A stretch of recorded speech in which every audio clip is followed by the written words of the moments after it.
Hello, welcome back to my YouTube channel. It has been a little bit. Today specifically, I'm making a video on just my overall plans for this channel because, I want to give a little bit of an update because I didn't make many videos this past year, even though I really wanted to. I was wanting to do like some reviews of throwback wrestling stuff. That's what I like to do. Honestly, I don't mind talking about modern wrestling, and I don't mind talking about the things that are going on within modern wrestling, but I feel like there's a lot of discourse with that right now, and I think looking into the past is more interesting sometimes than predicting a show every single week. But my plan this past year was to talk about the shows each week. And I didn't get to do that. And why didn't I get to do that? Because WWE kind of sucked this year. And, for me, it was a lot of missed potential. I think WWE overall isn't bad. And I think if you compare it to the Vince era of WWE, it's still perfectly fine. It's like a lot better product. But my problem and my frustration is I'm looking at where wrestling is in 2025 and it's not where I want it to be. Specifically WWE. I think a lot of this booking the past year has been not great, and I'm far from the first person to say that. Definitely not an original idea, but I still think it is a truthful idea. That being said, so you may be asking yourself, so you're talking about going and talking about older wrestling. What are you going to do? So I then wanted to watch from the very beginning. I was going to start with Prime Time Wrestling. I was literally going to watch the entire history of WWE. And you can't do it because if you look on Peacock, I'm pretty sure that's the one that has it. It has like 3 years fully, and then the rest are half and half. And then you don't even get the first year of them doing it. But also I was thinking about it, I was like, I may skip it. Screw it. I will just sit there and I will do every Raw. And I was like, I don't know. I'll do that at some point. But I was also really getting into the Attitude Era. Like, I'm not old enough to say that I sit here and watch it. I'm only 21 years old. Most of my wrestling, I would say childhood-wise, if I'm really being honest, it's probably the PG era because that's, I was watching pretty much, every single week and all that. But that's not saying that I've not gone back and rewatched the Attitude Era, parts of the Ruthless Aggression Era. My personal favorite era is the Ruthless Aggression Era. But anyway, I wanted to go through and I wanted to look at that. And I was like, oh shoot, well, Raw's on Netflix? Cool. Shouldn't be a problem.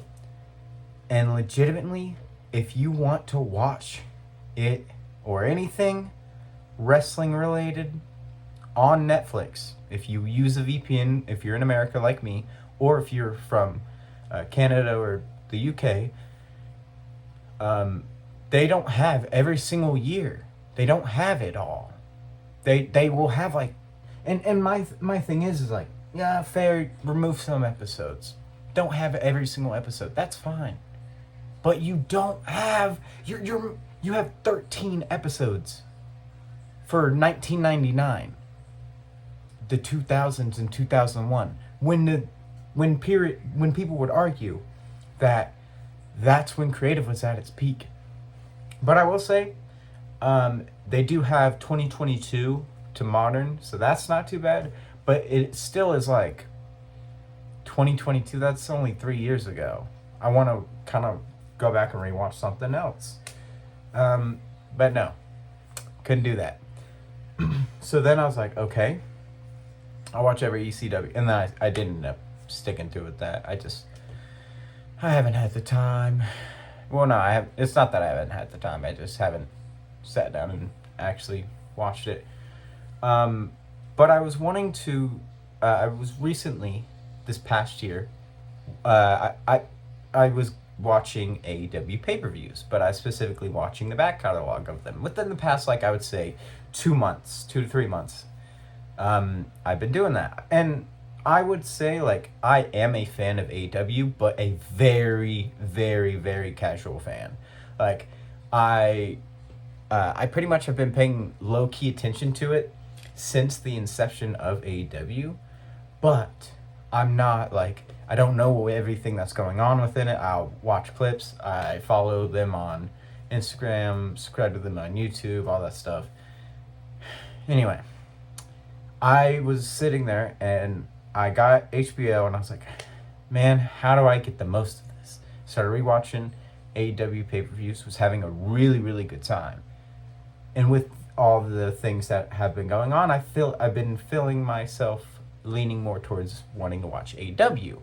The only problem is I don't know if I want to spend $40 for every pay-per-view. Now, I know there are streaming sites where you can get away with not paying for it, but I haven't fully committed to it to seek those out. But specifically, I'm making this video because I wanted to. My goal is to sit down and watch AEW, and I want to see if maybe I can start from the beginning. I don't know if they have. I've not fully looked. I don't know if they have every single week from the conception of AEW. I don't know if they have from then to now, or if it's just like how WWE is, where it's just like the pay-per-views. Now, if it is just the pay-per-views, fine. That means I will sit down. I'll watch the Attitude Era, but not really, because it would just be the pay-per-views.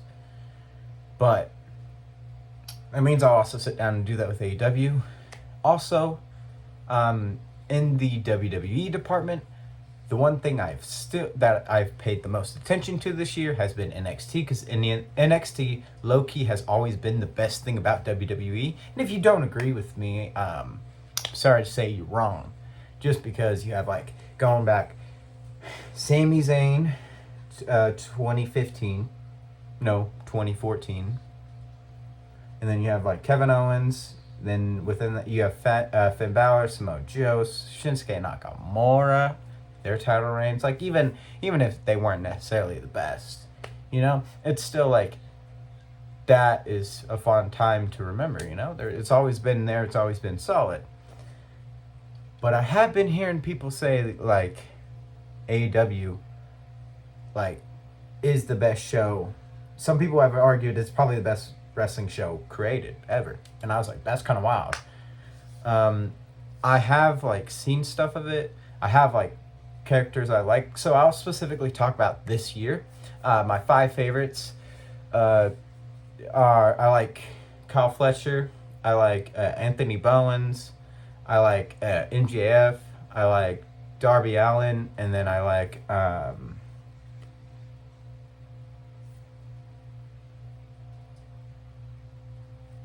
Brody King, if I am not mistaken. Yes, Brody King. So I am excited to see the history of AEW and then see what characters I latch on to. I will say this. It is unfortunate going back and watching some older wrestling, because then you see some, like, characters who were mentioned in, like, the speaking out movement, and it's just a little uncomfortable seeing them on the TV screen. And I know everyone's not like that, but, when you have someone who pretty much they're like, yeah, so this person's a really bad person, and here's, like, proof of that.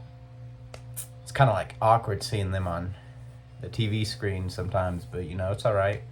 But no, I'm excited to talk about the AEW content that I do watch. And overall, like, I do still plan on making WWE content because I do like WWE. But I think with this next year, I want to try and dive into AEW and see where that takes me. But one last thing before this video ends. If you cannot tell, the not camera quality, but the lighting is significantly better. I went out of my way and I bought a tripod that also has ring lights, so the lighting's a lot better. My goal within the next year is to get better equipment and also to get like a PC and whatnot, so that way I can potentially start doing content through there too, just because it's a little bit nicer to have a lot more possibilities, because like I would love to do like retro wrestling games, like Deadlock Pro Wrestling. I would love to do just a bunch of different gaming content, and with the PC you're kind of able to do that. So my goal is to, within the next 6 months, get a PC. That's the goal, but hopefully within a year fully I can get a PC, but I want to get it within 6 months. That's besides the point. So I hope you guys enjoy the lighting. I hope you guys enjoy the video. Don't forget to like, share, and subscribe, and you guys have a great rest of your day.